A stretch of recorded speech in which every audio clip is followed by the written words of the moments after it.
Bear with Texas Bushcraft. In this video I'm actually going to go over how to turn a regular piece of steel, this is a 1084 high carbon steel, into a finished knife. And the way I usually start off doing it is I'll take a marker, and you can use any marker, it could be a Sharpie or you can get one of these large ones from one of the stores, and you coat the steel, or I coat the steel with the marker, and then I use a scribe to actually draw in what my knife is going to look like. So I'll take this steel, draw it in, I'll go to a vertical bandsaw, cut out the shape that I want, drill the holes for the handle material, and then I go into doing what this video is actually going to be about. So I'm going to skip over quite a few steps in the first part, not a whole lot, but enough, just the easy stuff, and I'll show you what I'm talking about here. So I'll draw in on the steel, just like this, a finished knife the way I want it to look. See if I can get this to focus on here so you guys can actually see it.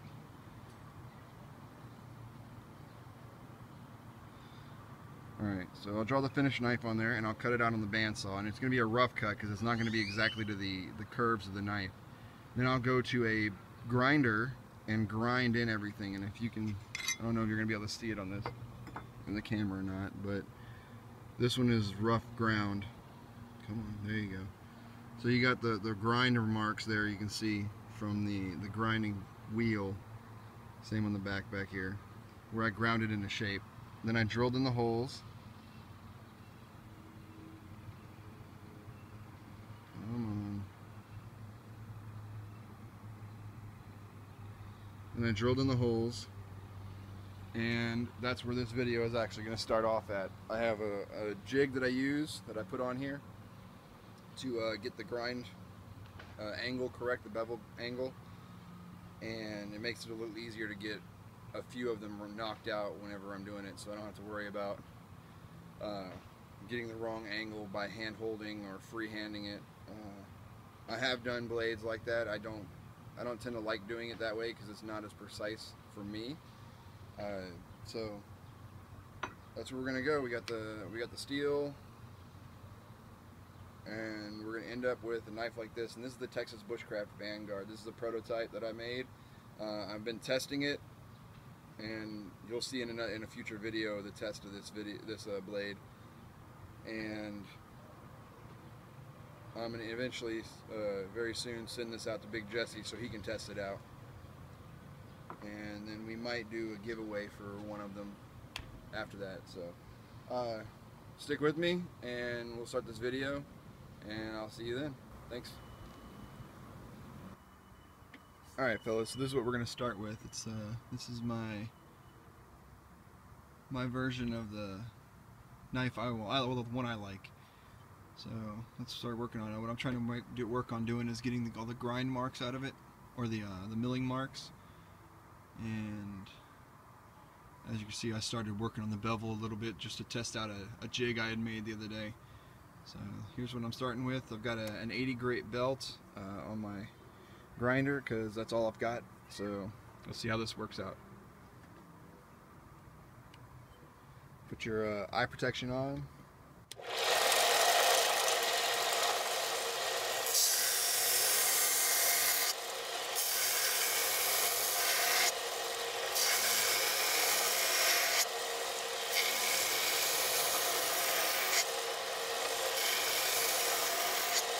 I don't know if you guys can hear me with that, but as you can see, the grind marks are almost gone. And I'm just going to work at it until you can't see any more of the grind marks, and it's just the sanding marks. And then I'll work on the other side.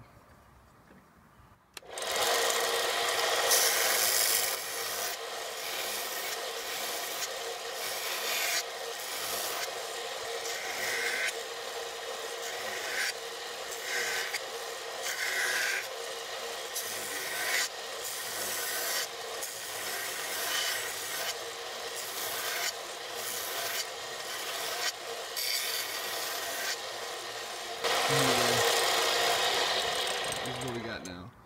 So as you can see, none of the milling marks are on there like they are on the handle here. So it's just the grinder marks from the sanding belt. We're gonna work on the other side, but I'm gonna move the camera so you guys can get a better view, like closer to what I'm seeing, and then we'll carry on. Alright, so we're gonna see how this works. Alright, so just so you guys can see again a little closer maybe. There's just the sanding marks, dirt on there. Just the sanding marks. On the other side you can see the milling marks. So we're gonna work on this side right here. And just for the record, or just so you guys know, when you're using the belt sanders, if you want to get a lot of material off, come at it at one of the sides, the angles, or the sides of the belt, and drag it across the side of the belt. And then once you get to the point where most of the marks are gone, you can go flat against the flatten, and you'll start evening things out. Let's get it started.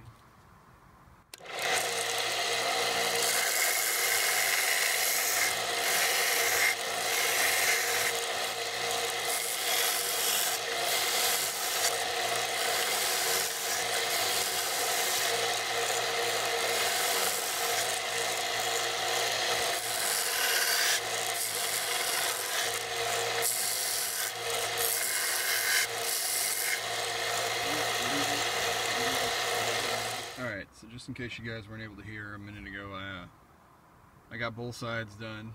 They're just the grinder marks on it from the 80 grit belt, and the handles need to be done still. And then the spine, the handle edges, and the actual edge of the blade here, I kind of smooth those out as much as possible because they have some pretty bad grinder marks from the stone grinder that I was using. Get those going. I also went inside and got a bucket of water so I can dip this in to cool it off a little bit whenever it gets hot. Alright, so here we go, guys.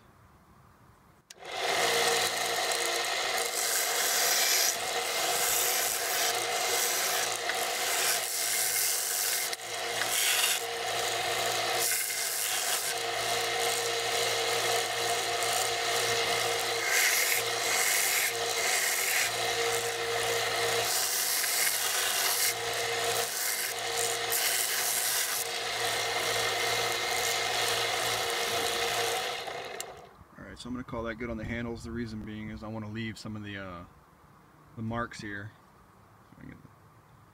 some of the milling marks on there for when I put the handles on, so it has a little bit of something to grip onto. And I'm not going to go as fine on the handle area whenever I sand it down completely as I am going to for the blade itself. So it'll have at least a little bit of texture to grab onto the handle slabs, which are going to be my Carta. In this case, I think there's a little bit of a bump spot, a high spot right there, so I'm going to work on that for a second.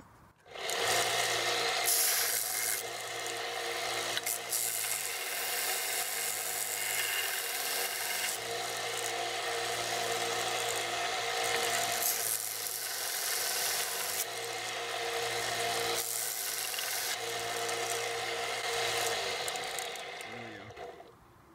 So what we got so far, we've got some of the milling marks on the handle still. We got the blade with just the sanding marks. And there's more of the milling marks on there. And so now we're going to work on the edge. You can see how it's pretty scarred up from the grinder wheel that I used before.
Alright, so we've changed up to the 120 grit, and now we're going to work on this again.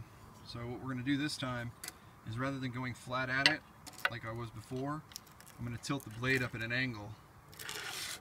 That way I can see when these marks are all gone. And then what I'll do is, once I get all the marks gone, I'll put it back down this way and run the lines the same direction.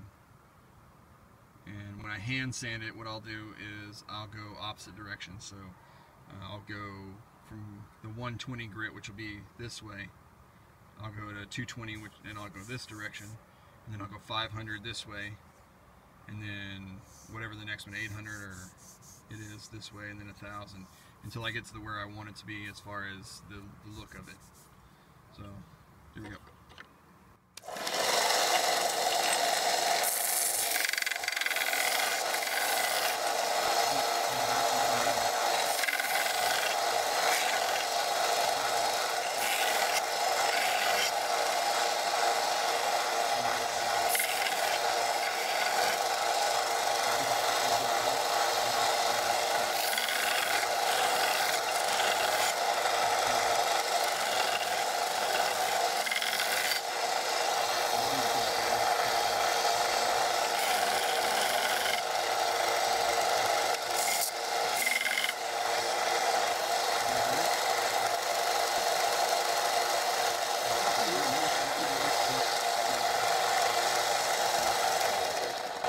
I don't know if you could hear me on that, but keeping it cool right now is not important because it's not been heat treated yet, so it won't lose its temper or anything if you keep heating it up with the grinder. What it's doing is it's getting hot, and it's getting to the point where it's hard to keep fingers on it, so I cool it off so I can contain control of it, or maintain control of it. So let's get this started. So we're going to go at an angle again, and then we're going to go back this way once we get all the marks off.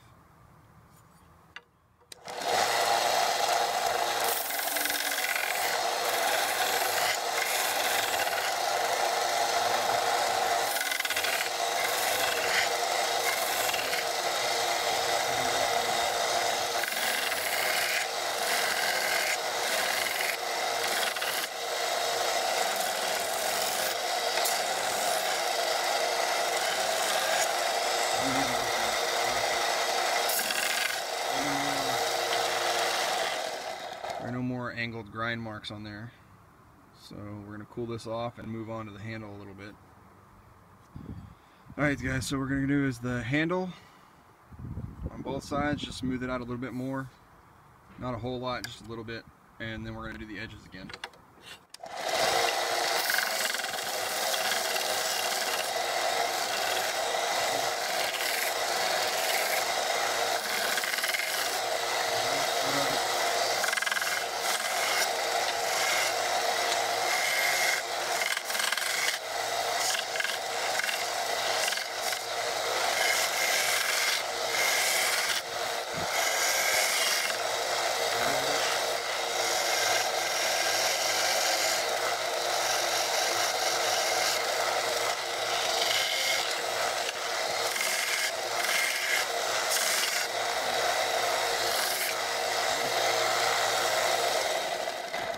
That's as far as we're going to be able to go with this part right now.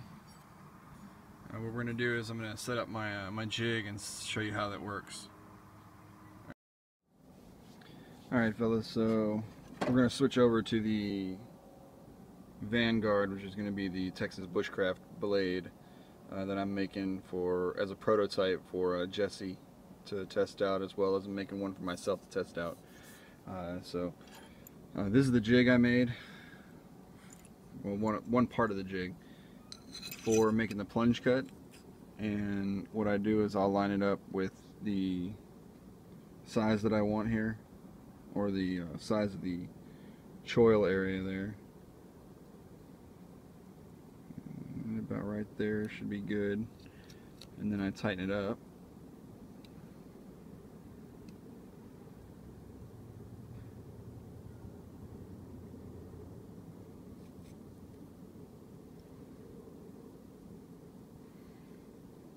Try to get it as straight as possible. Trying to keep it in camera as well while I'm doing this.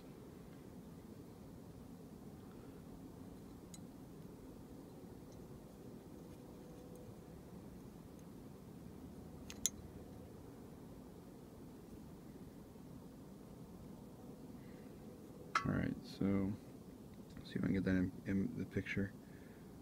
So it's got the plunge cut area here, and having this piece on it will keep that area straight. So do a little bit of adjustments and get that where I want it to be, and then I'll show you the rest of the jig in a few minutes. Alright, so the way I ended up making it, it's 2 bolts with 2 nuts, and I drilled holes in a piece of I think it is 1/2 inch by, I don't know, 1/8 of an inch or so, but it's just a little bar stock mild steel that you can buy at a Home Depot. So everything, all the steel for this portion was purchased at either Lowe's or Home Depot, one of the two, I don't remember. Anyways, I got it tightened down. You can see if I can get it to focus in here. You can see it doesn't have a whole lot of an area there for the drop cut, but it's enough. And then this piece is straight up and down, so the grind starts straight up and down, and it'll just continue down to the edge. Alright, and then the second part of my jig is this part right here. And what it does is I slip this section in here, make sure everything's loosened up.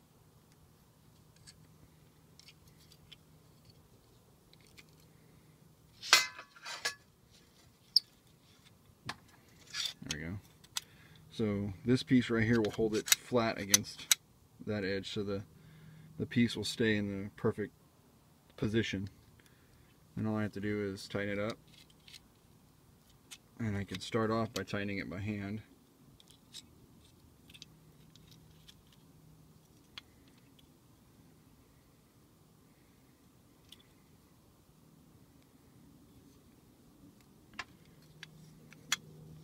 I can tighten it with the screwdriver to get it locked in place.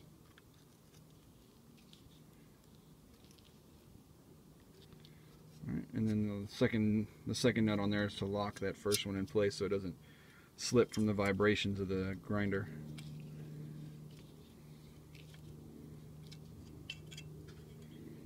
Alright, so this is how it ends up looking whenever I get it all set up in the jig. And what happens is I'll put this down, and it'll continue to keep a set angle on the blade itself while I'm grinding. So all I have to do is put it up against the blade, or the sanding belt, and draw it across, and it'll grind in the exact same angle the whole way down. It's all even.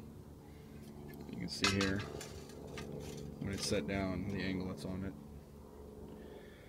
And all I've got is another set of holes put in here, and it's washers. Focus. Yeah, it's washers that allow me to change the height of what it is, and I have an angle finder that I just place up against the edge of the blade to find out the edge. And right now I think this is set for a 31-degree angle, grinding angle for the edge. And I'm going to move you guys over to the side here so I can have a little bit of room to work and start this up so you can see it. Alright, so now you won't be able to hear me very well when this thing starts up, so I'm just going to go over it again. All I got to do is place it up. I'll have the plunge cut there and just drag it across. Once I get to the end down here, I'll have to start dragging it at an angle, a slight angle, like that. Hoping you guys can make that out while I'm doing it. And what it'll do is it'll even out.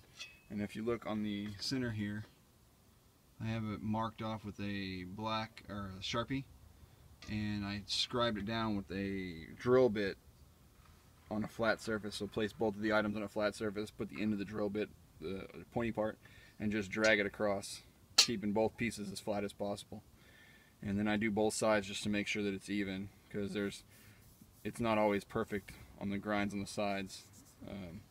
So we'll start this up, and you guys can see how it's going. I'll do a couple of passes on it to show you what's going on, and then I'll stop and I'll come back later on. That way you're not having to listen to the whole grinding session the whole time.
Alright, so I'll show you what I'm doing here.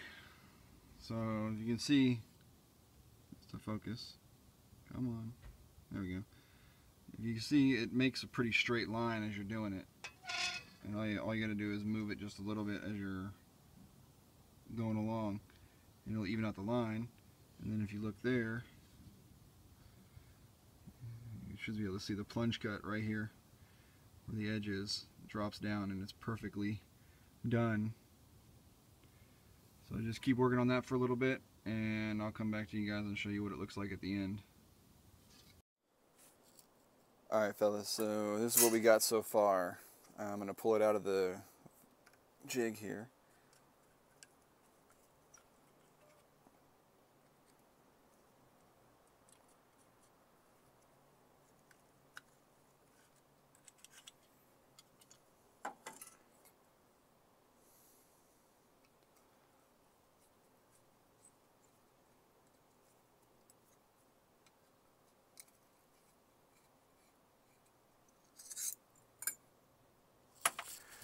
Wipe it off a little bit here.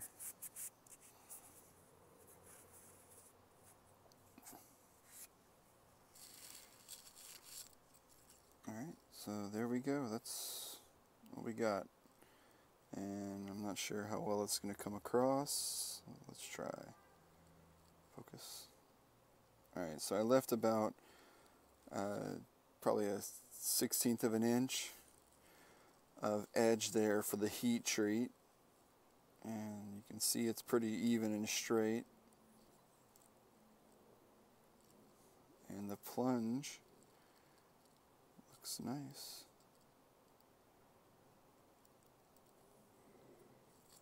So all these blades are going to be Scandi grind. I might do the other one of these in a flat grind with the convex edge just to see how that works. But I think it turned out pretty good, so I'm going to work on the other ones. I've got 5 more right here that still need the bevels ground on it, and the next video I'm going to do is going to be heat treating. So I hope to see you guys in a little while. It won't be today, it'll probably be this weekend that I do the heat treating video, since I got school most of the days of the week except for Friday, but my wife works, so I need a full day to do a lot of the heat treating portions. Probably a whole weekend actually, because I got to do the... Anyways, I'll go over that in the later video, or when I do that video. For now, I'm just going to continue on with what I'm working on here. Just show you guys one more time what that looks like. And I'll see you guys later. Have a good one. Alright fellas, I hope you enjoyed the video. As I said, we went from this blade blank that doesn't have any bevels on it to this blade blank. Now it has the bevels ground in it and it's ready for heat treating, and that'll be in the next video. We'll do the heat treating. This blade blank has actually been heat treated already. This is actually one of the ones from this video, or this next video, and we'll go over how that works, and I'll see you in that one. Real quick, I wanted to show you, I actually have two different blades that I did from this video, ground out with the bevels, and we'll get a close-up of that. But I also wanted to go over and show you this. This is my template that I have for this particular blade style, and I made this out of micarta. It's a paper and resin that I hardened, flattened out, pressed until it was hardened, and then drew out the blade style and ground it and sanded it into the final product that I wanted it to look like. So as you can see, it matches up with the one here. And then now every time I want to make another one of this style of blade, all I have to do is get my steel, put it on there, trace it out, cut it out, and then start the process over again with the blade blank. So we'll do these close-ups real quick of these two knives so you can see them, and then we'll get on with the next video here. So this is, put these both here. Alright, this is the Texas Bushcraft Vanguard, And as you can see, it's got the bevels ground into it. Alright. If I can get this thing to focus, it'd be nice.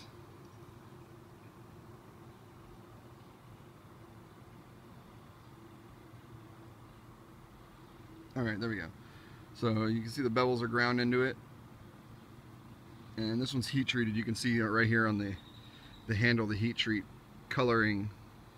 And we'll go over that in the next video. That's the Vanguard, and this is the other design that I have. Alright.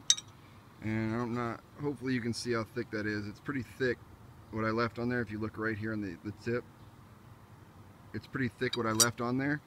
And the reason for that is because if you don't leave it at least a little bit of thickness there, when you go to heat treat it, it will cause the blade edge to wave. The quick heating or the heating and the quick cooling of the blade will actually cause the steel to actually wave or wobble or warp is what they call it. And it could be done on the edge of the blade if it's too thin, or it could be done on the entire blade where you'll see the whole thing bend upwards or bend down or whatever you want to, however you want to look at it. It'll bend and it'll warp. And you have to be really careful with fixing those. It can be fixed, it's just very difficult because if you try to do it at that point, it will snap the blade in half. And I've got one that was a little bit too thin and it warped, and I tried to do the same thing. I tried to fix it a little bit, and like I said, it's really difficult to get it done right. So I ended up snapping the blade in half, and it wasn't one of these. It was a much thinner one. It was a design that I did a while back for my wife. And so anyways, we're going to carry on to the next video. Again, it's going to be the heat treating process for this blade blank. Thanks for your views. Thanks for watching all the videos. Thanks for the time you guys spend. Join the forum if you can. Subscribe to the channel, and we'll see you at the fire. Bands on it. It's alright guys, I'm going to try to hold this with my left hand while I'm doing this. For the reel system This piece of steel and out. to keep the container closed. Sorry about the whenever it's in bumpiness pack, if it so. gets a little bit rough here. Take those two off. I'm going to set those off to the side. We'll open up this Alright, so I'm container going and blade see what's down inside here. Okay, so into the I quench. showed you in the original version. I got And the the quench is instructions just here. canola oil. Let's see if I can get this. It's about a gallon of canola oil in there. You can see it's smoking up. It doesn't smell really bad. It smells kind of like if you ever worked at a fast food place, it smells like the deep fryer. So that's that. Alright, so in here I've got and I'm just agitating it up and down. I don't want to go side to side like this because it may warp the blade, so you go up and down, straight up and braided down. line. It's a 30-pound test, I believe. That over here. Alright, so in here also I've got the little grubs